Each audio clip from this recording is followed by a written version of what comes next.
I would like to bring up this lovely and talented actress and voice actress, Venus Terzo. There's a switch. Hi, everybody. Thank you so much for coming here today and for that lovely introduction. I'm going to sit now so I don't get any feedback from the speakers. You got to get a little closer to the mic. A little closer. Eat the mic. Yes. So I just want to say, hey, this is my first time at retrocon. I'm so excited. Woo! And we are very excited as well. Now, of course, everyone knows her from Beast Wars and Beast Machines and Ranma and Jean Grey. She's also been Talia in Mobile Suit Gundam Seed Destiny. That's correct. You had roles on Arrow. Yes. As a doctor. Stargate SG-1, Supernatural, The Murders, That's right. Skyscraper, lots more. I could go on and on, but then we wouldn't have any time for questions.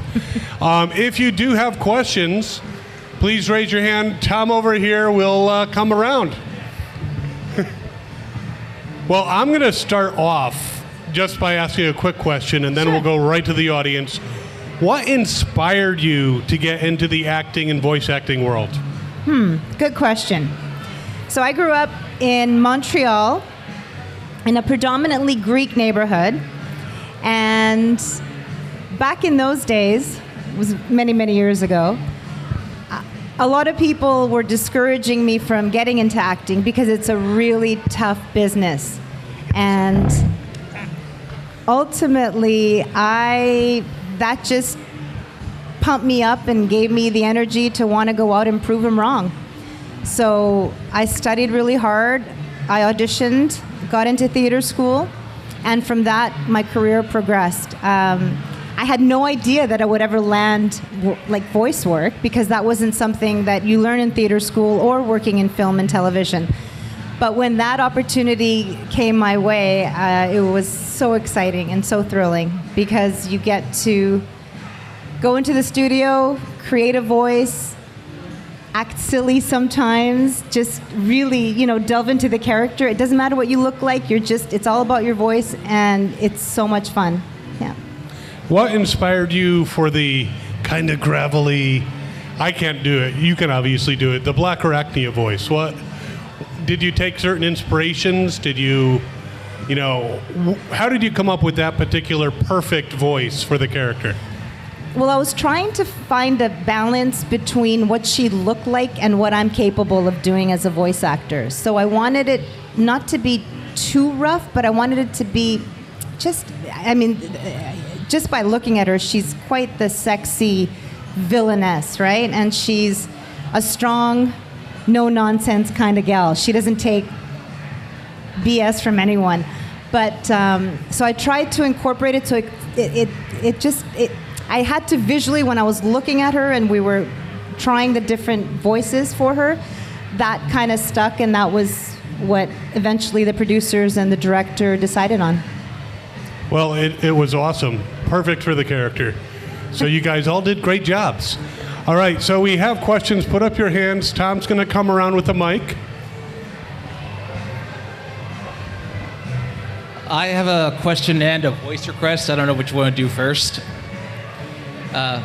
Say, Blackarachnia terrorize or something like that.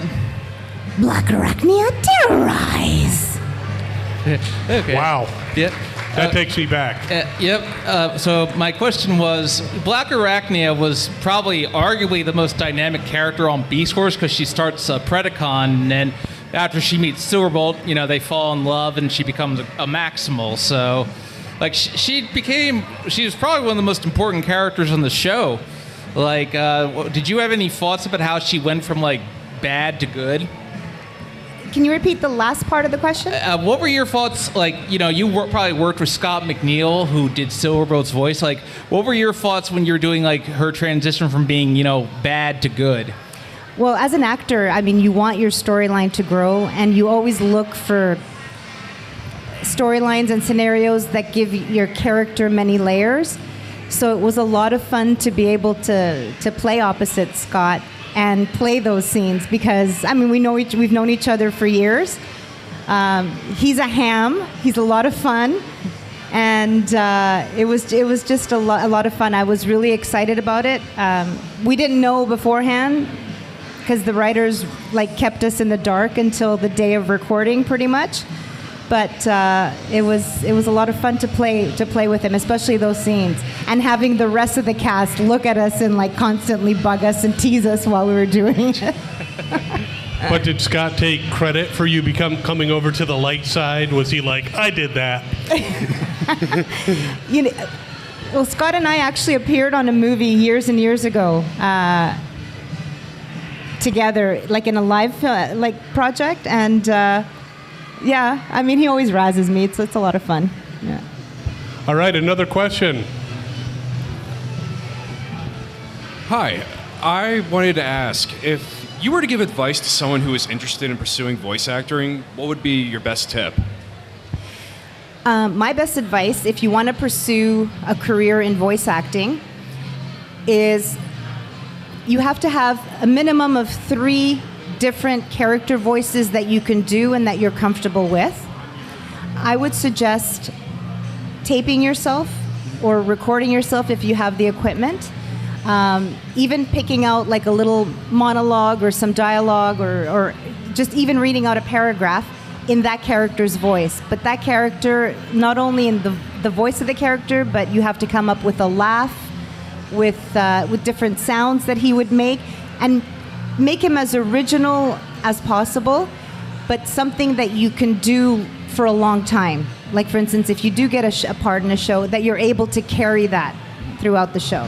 Thank you. Yeah. It's usually a 4-hour shift when you're doing voice work. Is that true? So when you're doing prelay, when the cartoons are drawn after you record your voice, they're about 4-hour sessions. You don't work the whole 4 hours, but you're in the studio for pretty much that amount of time. And you play the scenes over and over until you get it right. So a voice that you can maintain, it's kind of important, Say that again? So a voice that you can maintain, Yes. Extremely important, and you save all the screaming and all the crazy stuff for the end of the session so that you have time for your voice to heal for the next time you go in. Yeah, don't scream until the end. All right, we have another question over here. I hope we get to some of mine. Yeah. Is there any character you'd love to return to? Voice acting, I mean, if given the opportunity. Thank you for your question. In a perfect world, I could return to all of them. Because I could go back in time and just enjoy the time that we spent in the studio with prelay or ADR, recording with other actors, and times where I was just by myself. I enjoyed that too. I guess Blackarachnia, I would love to just... I wish we could get the whole cast together and do another season of Transformers. That would be so cool. I would love that. Take my money, please. Yes. Now, I'm a big Stargate SG-1 fan, and you had an episode on there called Frozen, where you were in the Antarctica. First of all, was it really cold there? Was it, or was it on a sound stage and they just made it look cold? Well, it was filmed in Canada, so it was very cold. We were in the studio, but man, those they did a great job, props and stage settings, and they created the block of ice that the woman was in and that was found frozen. It was amazing. It was a lot of fun, and working with Terrell and it was great. Well, that is awesome. Yeah, I noticed you've been, and I guess it's a location thing since you're in Vancouver. You get a lot of guest star roles on shows. Is there a particular one that's a favorite that you went to and you were like, I don't believe I got to be on this show? I have to say, one of the latest shows that I did was Arrow, and that was actually shocking because when I auditioned for it, it was just a 1-episode deal, which turned into a 12-episode deal. And the fact that my character, Dr. Schwartz, knew that they were, and knew their secret, but they still came to her to get taken care of when there was a medical issue. But it was a lot of fun, and it was one of my nephews at the time, one of his favorite shows, and he was just in awe that I was like, oh my gosh, you're working on Arrow? That's so cool. So that was a lot of fun. Was there a particular Arrow episode that you enjoyed, a lot? Because I know you've had a lot of... Yeah, the one that was most challenging was the one where Yellow Canary dies, like where I'm on top of the bed and I'm trying to resuscitate her, and that was just a really cool moment, somber moment. Like the whole cast was like teary-eyed and stuff. It was just very cool to be able to play that. Yeah. Very nice. Any other questions in the audience, please? This is also your time, not just me, because I could talk to her all day. Hi, Venus. You mentioned earlier your process for developing the voice of Blackarachnia. Whenever you're cast as in a new part, do you ever prefer to have input from a director before you begin developing your character, or do you prefer to just be completely on your own? I'm sorry, sir. Can you speak a little louder? Yeah, because I can't hear you. Hi. When you're cast as a new part, in a new part, do you ever prefer to have any input from a director before you start developing your own backstory or character, or do you prefer to just be completely on your own? Well, any input I can get to make the character better is always welcomed. And usually, before you actually land the role, you audition for it, and the producer and director are inside, and they're giving you notes, and they're asking you to do certain lines over again, because they have a vision, of the quality and what the sound that they want this character to be. And as you're doing it, they're looking at the pictures of the character and saying, does this fit? Does this work? Will people buy it? Will people believe it? So anytime, even the audition, even when you're working, like they're constantly giving you notes and stuff, and that's the job of the actor, is to, unlike theater where you only get one chance, when you're in the studio or working, filming, you get multiple chances to get the take right. So that's important. All right, another question. We have this gentleman up here. Okay. So when you were doing, what I'd like to ask is, when you were doing Beast Wars, did you work with Gary Chalk, David Case, and obviously Scott McNeil, and did you do Willows, who did Tarantulas? Did you work with them in studio, or did you record separately? Well, my preference would have been to record separately because the room just wasn't big enough to fit all of us in it. However, that said, we all worked in the same room. I had Scott McNeil to my left, and I believe Gary and Cheetor was across from me, and Alex was to my right, and Megatron was just in front of me. So we were all kind of in a circle.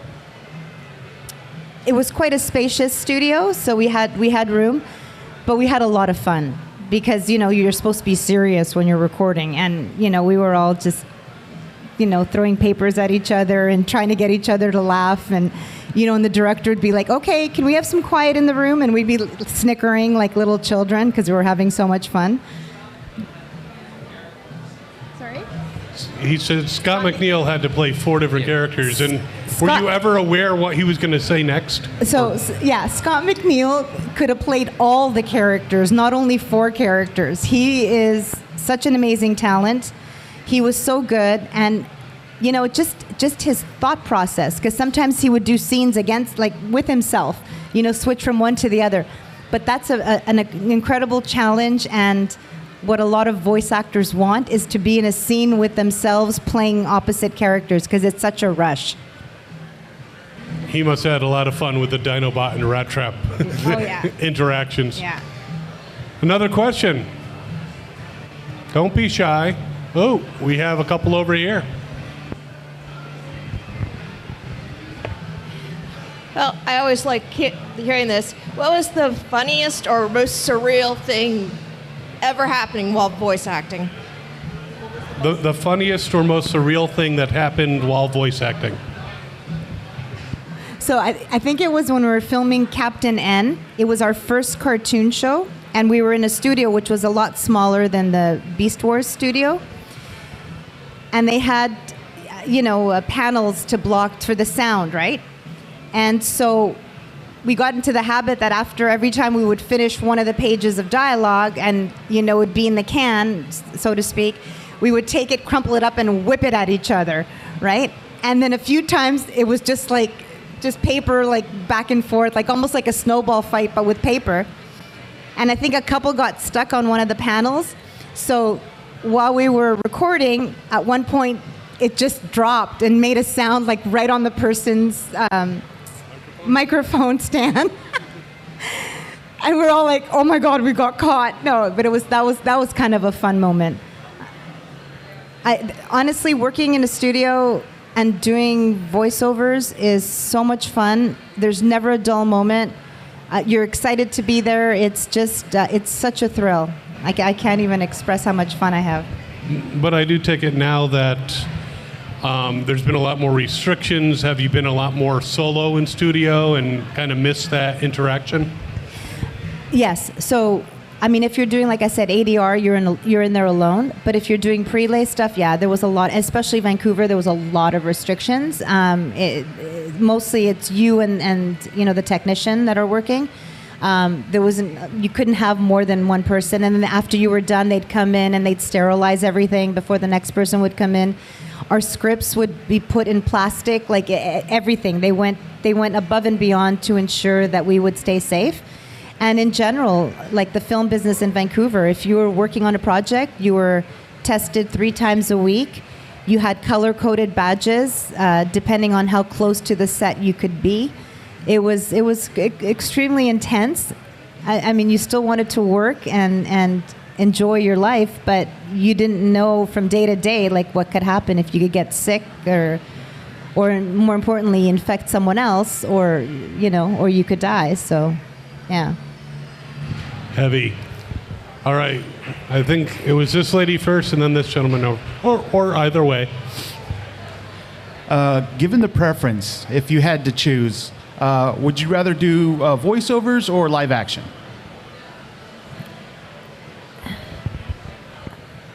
It's a tough question because both are challenging and both are fun for different reasons. Live action is great when you can get it, but as I get older, I think I'd prefer to be in the studio where the camera doesn't do many close-ups on my face.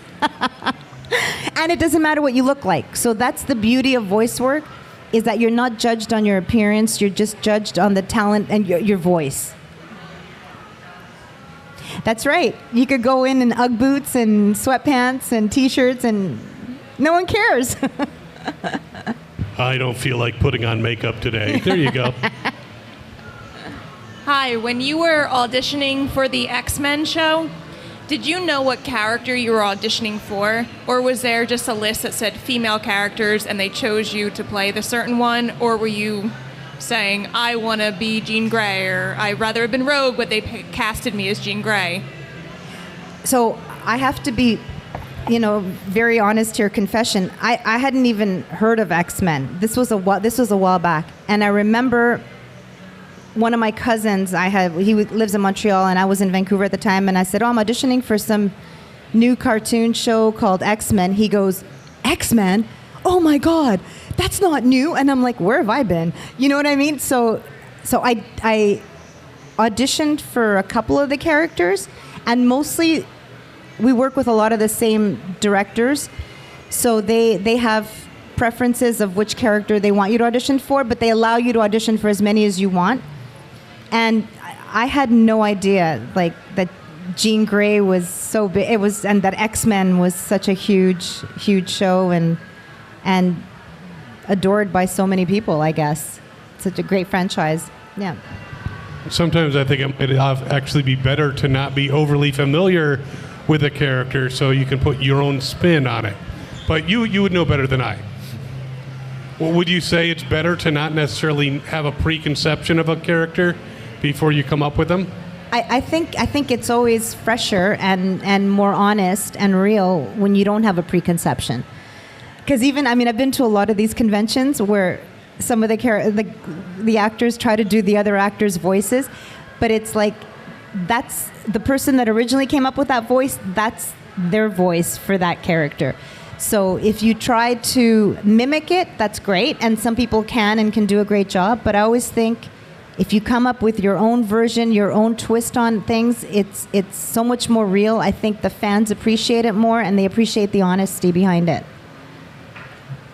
Definitely. We have another question over here.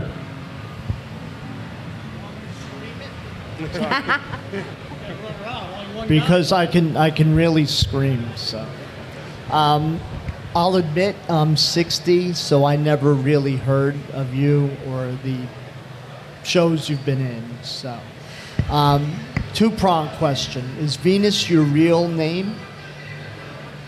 Is Venus your real name? Or is that like a stage name? No, that... So here's my story. I was born into a Greek family, and tradition is you're named... The first female child is named after the father's mom. My grandmother's name was Aphrodite. So, but because I was born in Montreal, Affreux means evil, wicked. So they name me Venus, which is the Roman version. So on my birth certificate, I get no break. It's Venus Aphrodite, and then my last name.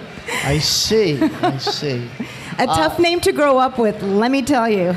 Next question is, have you ever been on stage, doing stage productions or movies that I may have heard of or seen you in? Yeah, I've been on stage. Started off in theater school, and then I did a few productions after that. And then when I moved to Vancouver, I mostly focused on building a resume in film and television. Let's see, I was in a movie called It with John Ritter. I play his girlfriend. We're rolling out of a limousine when he finds out It is back. And a funny story, because he was, may he rest in peace, such an amazing actor.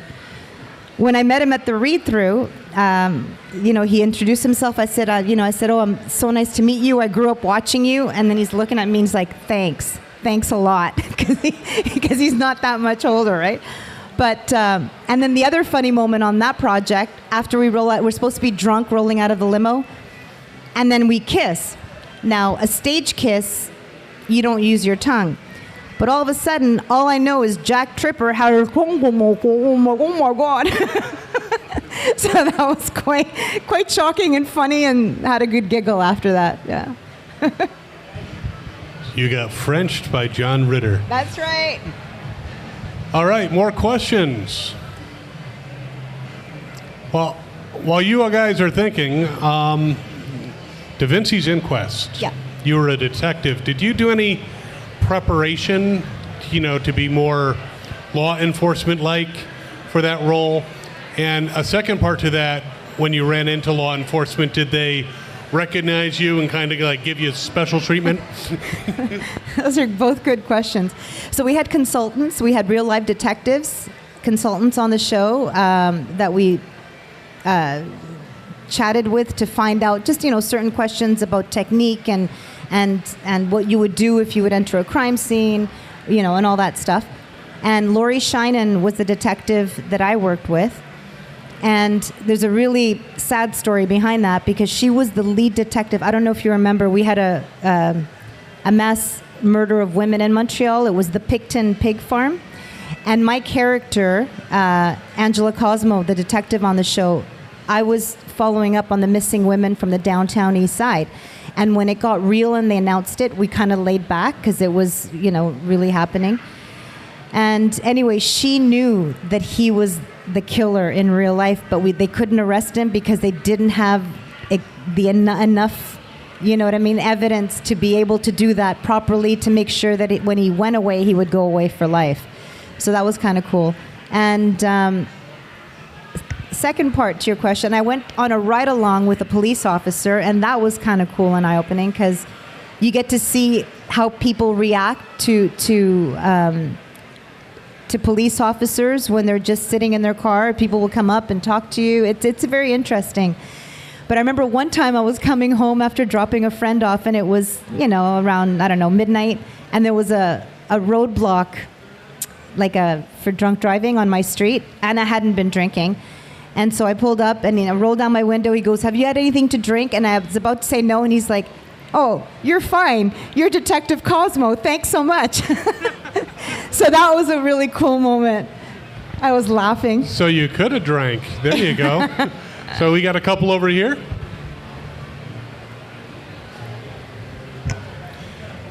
We'll get go this for guy the back here person who first. hasn't asked yet. Yes. You'll get another chance. Sorry about that. My bag was stuck on the back of the chair. Yeah. So when you voiced Ranma, there were a lot of episodes, movies, and OVAs that you had to do. Did you have a particular one you were especially fond of? I'm sorry, we didn't quite catch that. Could you speak a little louder into the mic? Okay. When you voiced Ranma, was there a particular movie or episode that you were especially fond of or you particularly enjoyed doing? Tough to say because it was such a long time ago. But I thoroughly enjoyed working on the show. It was a lot of fun. I came in to replace the actress that was the original Ranma for the English dubbing. And I was just really excited to be there because I found they were funny, they were fun to work on. And, when you're in the studio for a few hours, it just time flew. So I really enjoyed my time on it. Yeah. So a quick follow-up, transitioning from regular animated cartoons to doing dubbing over, and having to match flaps. How was that adjustment? Did you find that challenging at first, or? Well, it was a challenge at first, but for some reason, I seem to have caught on real quick, and I'm really good at it. And it's different ways of doing it. Like sometimes you're wearing the headphones and you hear the 3 beeps, and as soon as the beeps stop, the character opens the mouth and you have to match the words. Sometimes you have to rewrite the script because you can only stretch the word so far to fit into the character's mouth. And other times we did ones where there was a big movie screen and there was a line, and as soon as the line hit the end, so you had to follow the line and look at your dialogue at the same time. That was tough, but we made it happen. And that was mostly not for anime, it was mostly for German films that we dubbed in English. Yeah. Okay, I think we had a question over here. Yeah, what I wanted to ask, back during season 3 of Beast Wars, a bit of a love triangle ensued between Cheetor, Blackarachnia, and Silverbolt. And Ian James Corlett, who voiced Cheetor, said that Scott McNeil got a little jealous when that was going on. Do you remember that? Scott McNeil was always so dramatic. If the spotlight wasn't on him, he wasn't happy. Let's put it that way. And how dare someone come after my girl? It's so funny. Okay, more questions.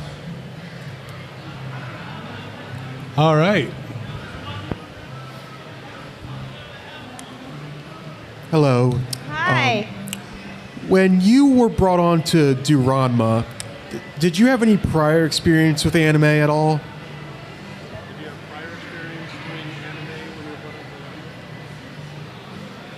Your question was. I think not. I think that was my first dubbing experience working on that show. Yeah. Hey, I have a question for folks that are from around the area. Where do you get a good Philly cheesesteak? Not Pat's and not Gino's. Not Gino's? Those are the tourist places. Which one? There used to be, wasn't it Mama's? Sonny's. Wasn't Mama's in Ballackinwood? Is that still there? I don't know if that's still. That used to be good. I don't know. Jim's is a good.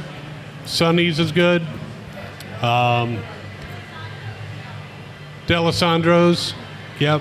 D'Alessandro's? Okay. I think even Wawa is better than Pat's and Gino's. So. Venus, do you know what Wawa is? Venus? Do you know what Wawa is? Do you know what Wawa is? He mentioned Wawa. Are you familiar with the phenomenon known as Wawa? No. Please tell me. Oh, it's like the convenience store that, I mean, they sell shirts and people buy them. I mean, people are so loyal to Wawa. It's just, they have great coffee. You walk in and it's like the convenience stores of convenience store. Really? You know, it's just Is there the one pinnacle. nearby? Oh, very close, very close. Really? I'm going to go check it out. Wawa. Woohoo! We need to film Venus's first Wawa. Yeah. Yeah. But then there's some who are like sheets. Meh. All right, more questions. Please don't be shy. This is your opportunity. Hi, can you hear me well enough with the? Yeah, if you kind of just a little closer. Yeah. Okay, just a little closer. That's Is this good? perfect, Okay. yeah. My favorite of your work are the 2 He-Man cartoons that you worked on. And I was wondering if you have any particular memories of when you were working on either of those He-Man shows. The He-Man shows? He-Man? Yeah. Yeah, He-Man was cool. That was another Sue Blue. She directed that. And, man, she actually shaped my career and helped me out a lot. Because I played 3 characters on that. I think I played Mara, Krita, and the Sorceress. Yeah, that was a lot of fun. That was my Scotty McNeil moment. You know, where you get to play 3 different characters on one show. That was a cool moment for me. That was a lot of fun too. And like I said, living in Vancouver and getting a chance to do voice work. I mean, we were trained and directed by some of the best from the States, and Sue Blue was one of them, and she was awesome. And to this day, like, I bow my head to her because she's the one that helped us, you know, make our careers. And like RC, you can't go wrong with, because she played RC, can't go wrong listening to RC. Another question. Somebody's got to have a question, or I'm going to ask one. Sure. And it's probably not going to be about Blackarachnia. In fact, talking about the stage work that you did, was there a particular production that you really enjoyed? And on the inverse side, is there one that you were like, I never want to do this production again? So we did a version of Hedda Gabler, and that was tough. That was a lot of fun, but it was tough. My favorite stage performance was the school tours that we did in and around Montreal and Ontario. It was so much fun. I got to work with about 6 of the nicest people. We traveled around in a van. We slept at different areas, got to play schools. The kids really enjoyed it, and we enjoyed ourselves too. I think that was the most fun. Yeah. So did that gig pay a lot, or No. Yeah, listen, when you're starting out as an actor, you have to pay your dues before anyone wants to pay you. Absolutely.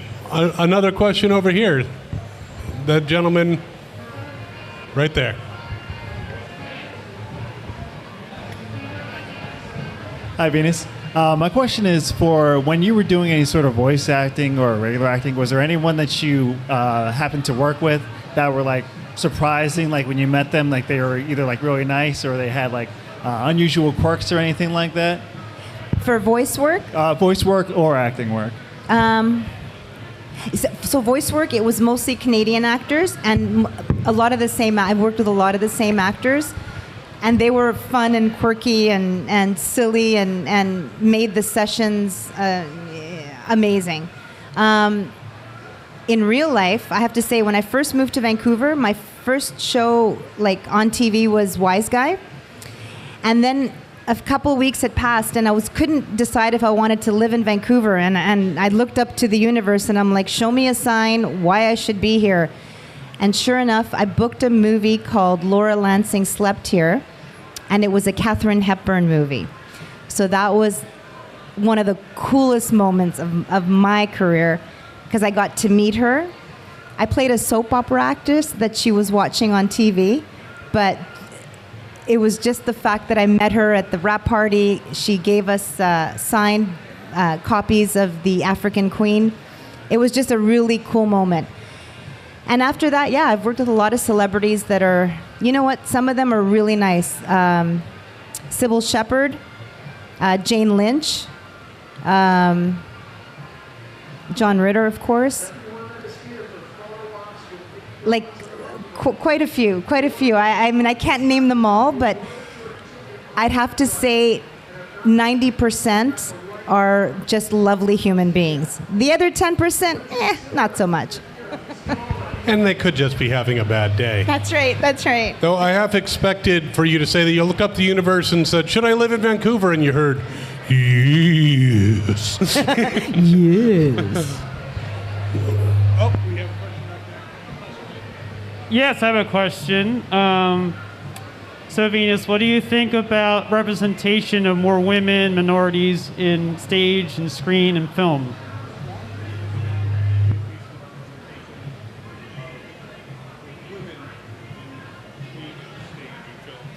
Yeah. Oh, yeah. You know, listen, I believe everyone deserves representation in film.